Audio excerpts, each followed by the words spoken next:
Tak, já vás tady vítám, jmenuji se Jan Kořátko a dneska budu mluvit na téma Hledáme chyby a odvracíme katastrofy.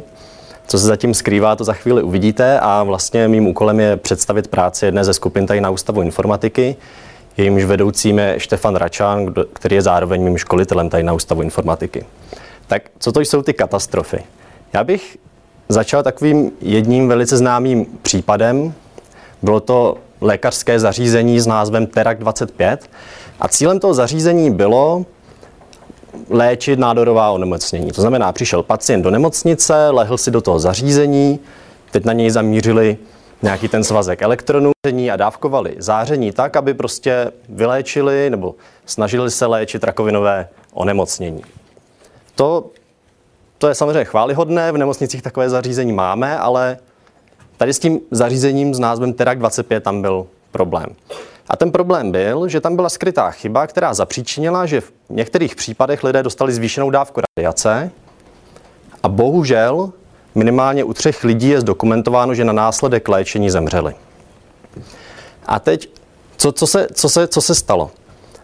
Oni vyrobili zařízení, které původně mělo léčit, ale pořádně ho nikdy neotestovali, jestli správně funguje. A když řeknu, že ho nikdy neotestovali, jestli správně funguje, tak tím myslím, že oni měli nějaký ovládací software, který ovládal lékař nebo nějaký pracovník vyškolený a ten, dejme tomu, prováděl tu léčbu a zároveň tam bylo nějaké zařízení, kde byl nějaký ten svazek elektronů a oni nikdy neotestovali, jestli ten ovládací software správně funguje, jestli správně ovládá to zařízení. Takže do té chvíli, než ho sestavili v nemocnici a začali lidi léčit, tak nikdy neotestovali, jestli to zařízení vůbec správně funguje. Další věc, předtím byl Terak jiné pořadové číslo a ten dokonce v sobě měl mechanické součástky, které bránily takovýmto nehodám, ale v téhle nové verzi Teraku oni ty mechanické součástky odstranili s tím, že všechno se bude ovládat počítačem, všechno se dá zastavit, spustit pomocí programu a nebyla tam žádná pojistka, která by zabraňovala tomu, aby člověk dostal více radiace, než potřebuje při léčbě. Takže nedostatečné testování, chyba v programu, používali staré programy, staré ovládací programy, které se spoléhaly na to, že tam ty mechanické součástky jsou, které to zabrání. Prostě hromadila se jedna chyba za druhou a výsledkem bylo, že nejméně 3 lidé zemřeli, přičemž z dokumentovaných případů, kdy ty lidi dostali větší dávku záření, než měli, je minimálně 6. To zařízení už se jako nepoužívá a ten obrázek, co tady vidíte, to není Terak 25, to je ukázka nějakého zařízení na radioterapii. Další takovou známou, řekněme, nehodou nebo katastrofou, my jsme měli možnost minulý týden nebo 2 týdny zpět sledovat v televizi, jak se nepodařil start rakety Sky One. Tak tady máme jiný nepodařený start a to je raketa Ariane 5. A to bylo v roce 1996. A co vy tady vidíte, raketa odstartovala a asi půl minuty po startu prostě explodovala. Tak kromě toho, že to byla škoda odhadnutá, myslím, že jsem na 300 milionů eur, tak se začali ptát, co se stalo, co zapříčinilo explozi rakety. A opět se ukázalo, že k nehodě došlo, protože byla chyba v tom ovládacím softwaru. Ten software... Tak party ne, vrátíme se zpátky k raketě. Takže chyba byla v ovládacím softwaru a opět se stalo, že počítač něco vykonal a kvůli tomu došlo k nehodě. Tady ten případ je, že se špatně převedl jeden typ čísla do jiného typu, došlo k přetečení zásobníků, nějak se to celé zaseklo a raketa explodovala.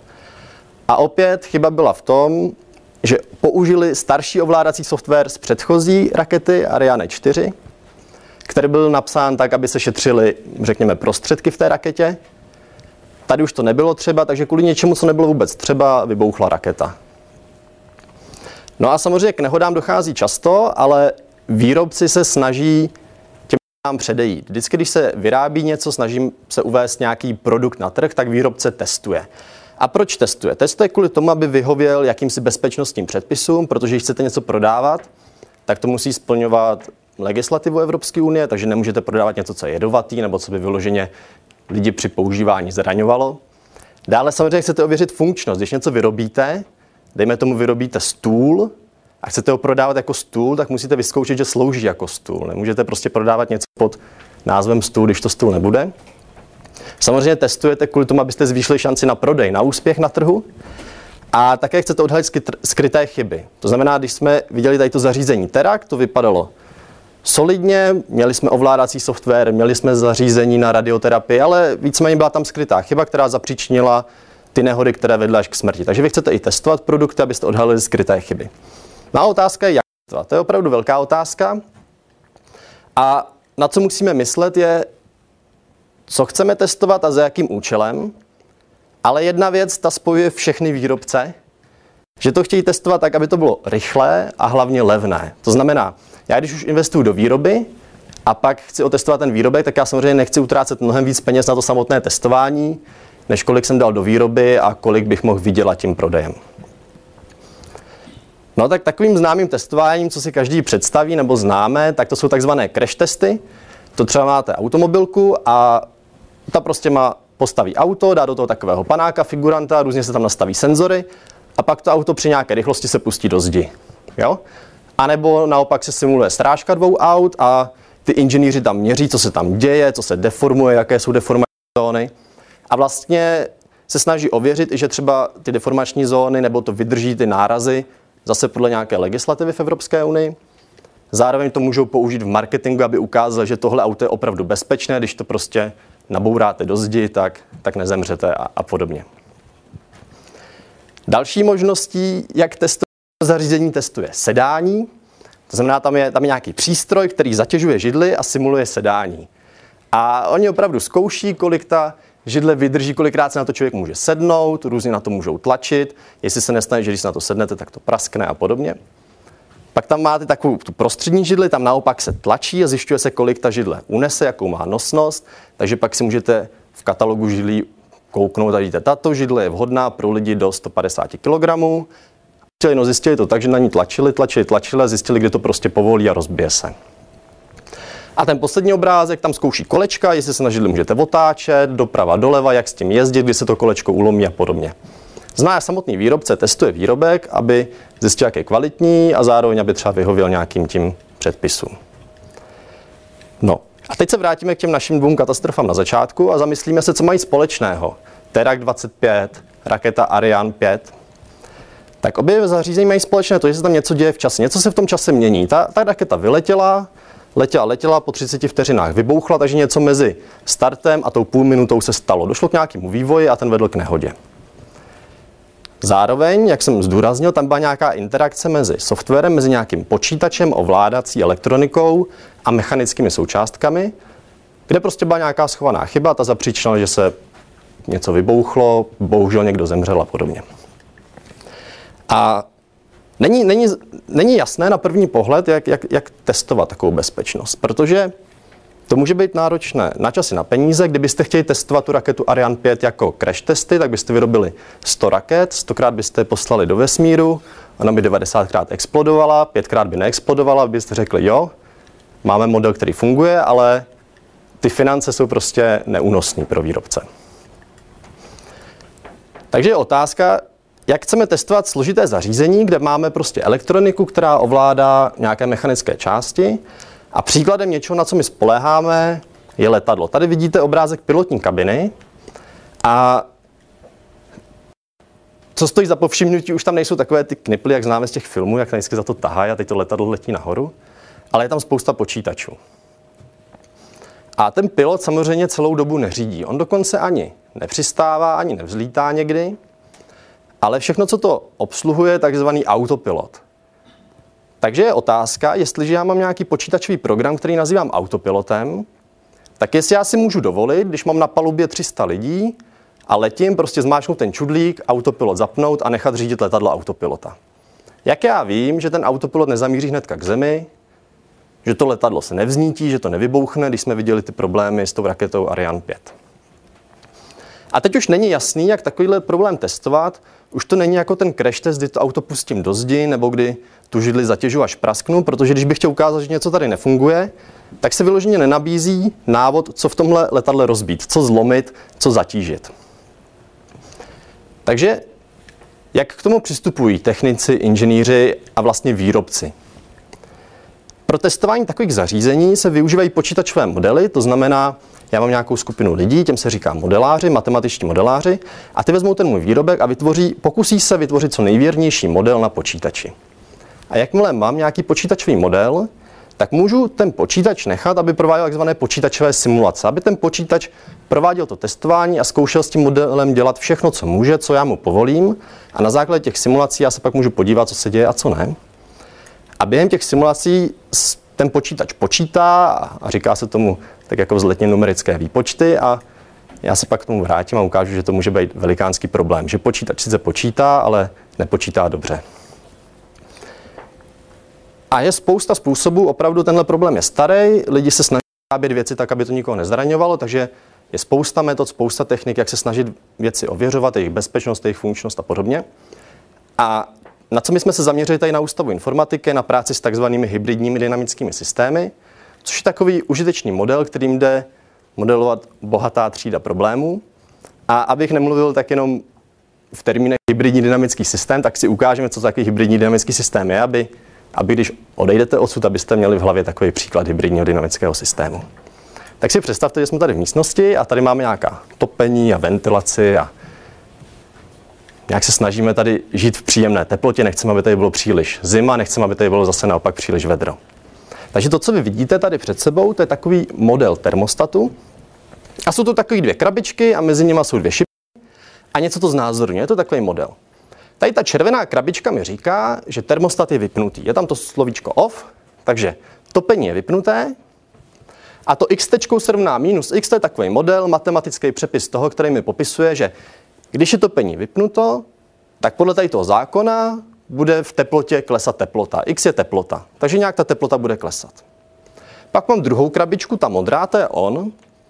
A tam mi říká, když je termostat zapnutý, tak naopak teplota v místnosti bude nějak stoupat. Zase podle nějakého zákona. To, jak ty rovnice vypadají, není důležité. A mezi těmi dvěmi krabičkami mám šipky.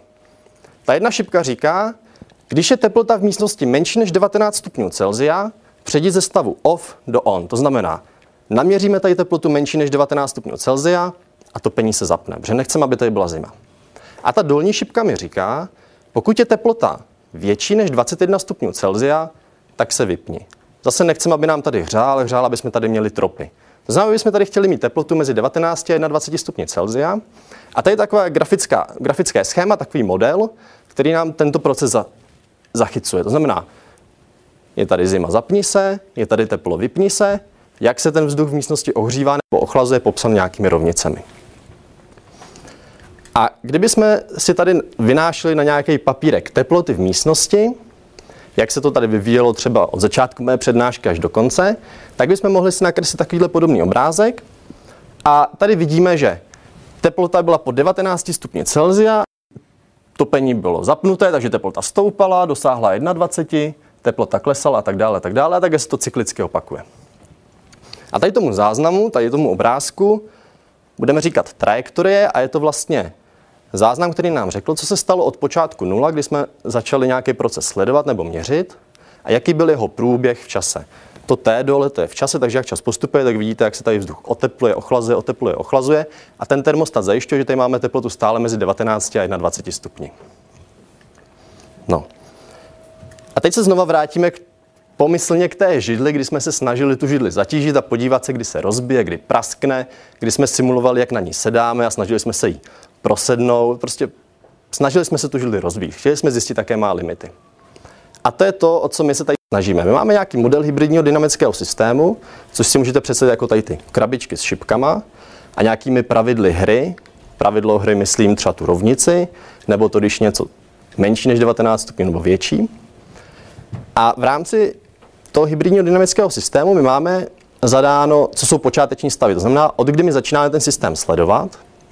A také nám někdo řekne, co jsou nebezpečné stavy, co se naopak s tím systémem nesmí stát.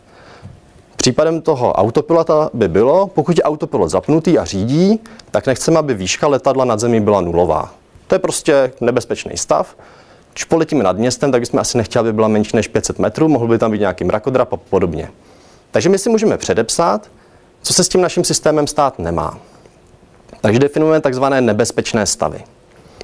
No a teď je otázka, jestli my můžeme najít nějaký počáteční stav, nějakou počáteční výšku, rychlost, směr větru, kolik máme benzínu v nádrži a podobně, tak, když to necháme se vyvíjet v čase, tou počítačovou simulaci, budeme to sledovat, jestli se může stát, že nabídeme nějakého nebezpečného stavu.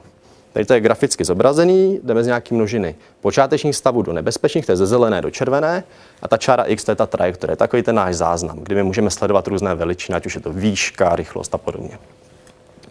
A pokud takovou trajektorii najdeme, tak ji řekneme, že to je chybová trajektorie. A chybová trajektorie nám vlastně říká, že pokud máme nějaké zařízení, uděláme od toho model, ten model testujeme na počítači, tak jsme vlastně ukázali, že tam je nějaký problém. V případě toho teraku by bylo, takový problém by znamenal, že lehne si tam pacient, já zadám nějakou posloupnost příkazu léčby a ta posloupnost příkazu léčby povede k tomu, že dostane zvýšenou dávku radiace. Takže počáteční stav je, pacient tam je a operátor něco zmáčkne, nebezpečný stav by byla zvýšená dávka radiace a ta trajektorie by zachycovala posloupnost příkazu takové léčby. Takže to je ten úkol. My to chceme jakoby rozbít, chceme rozbít autopilota, ale ve formě toho počítačového modelu pomocí simulací. A jak to děláme? To je ta otázka. Jak to udělat?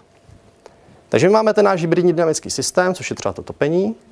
A teď pomocí simulací na počítači simulujeme jeho chování a máme ty trajektorie. A teď na základě téhle informace my se můžeme snažit rozhodnout nebo pozměnit rozhodování tak, aby jsme se přiblížili nějaké katastrofě. Jestli si pamatujete na ty šipky, tak pokud je ten systém složitější, tak je tam více krabiček a více šipek. A my se můžeme říct, teď se rozhodl takhle a ke katastrofě to nevedlo, je možný se na tomhle místě rozhodnout jinak a třeba když se rozhodnu tady v tom bodě jinak, tak se něco špatného stane. Takže víceméně při těch simulacích my se snažíme ten systém dovést k tomu, aby se rozbil.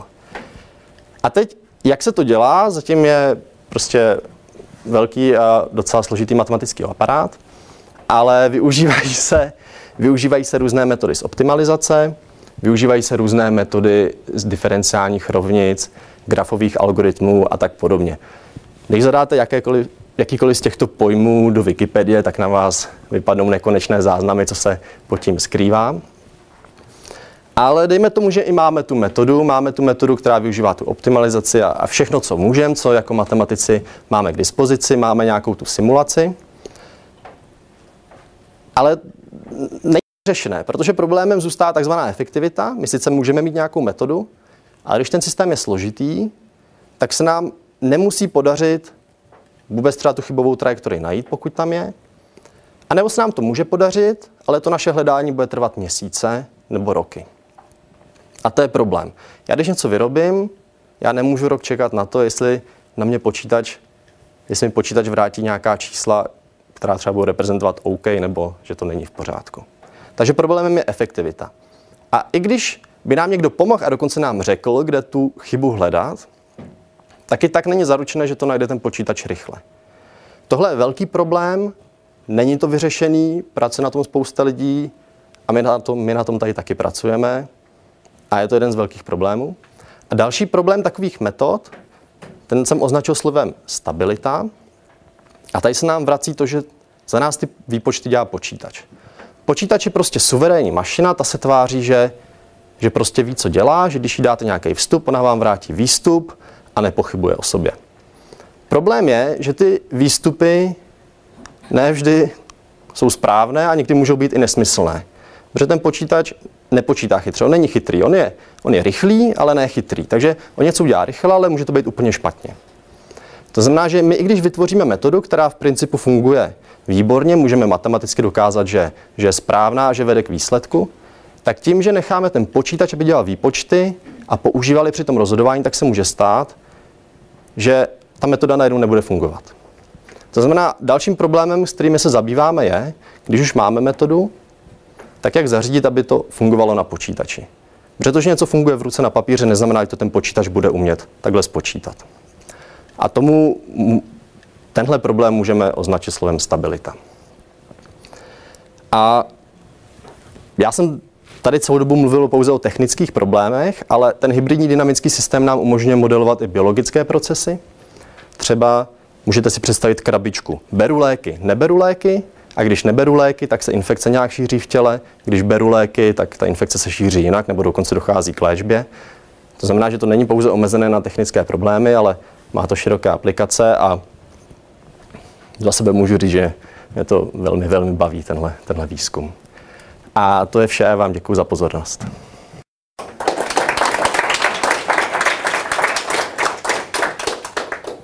Jsou nějaké otázky?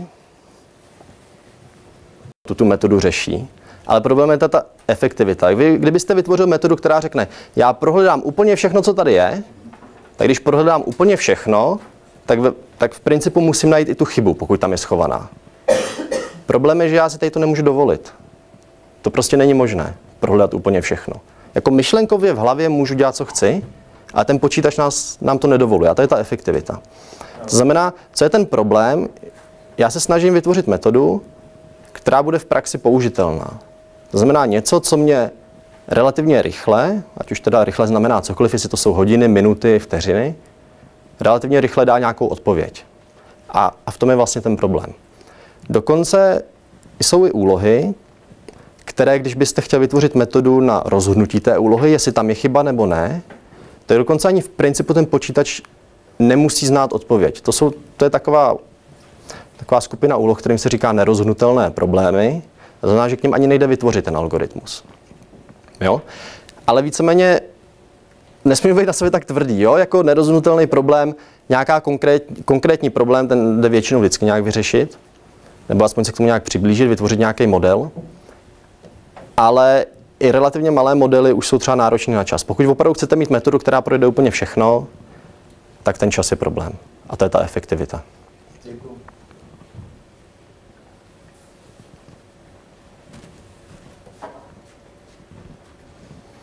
Tak kdybych se zeptal já vás, kdyby se vás někdo zeptal teď na ulici, co to je hybridní dynamický systém, tak byste věděli? Jo, vidím úsměvy, tak beru to jako malý úspěch. Tak ještě nějaké otázky? Tak já vám ještě jednou děkuji za pozornost.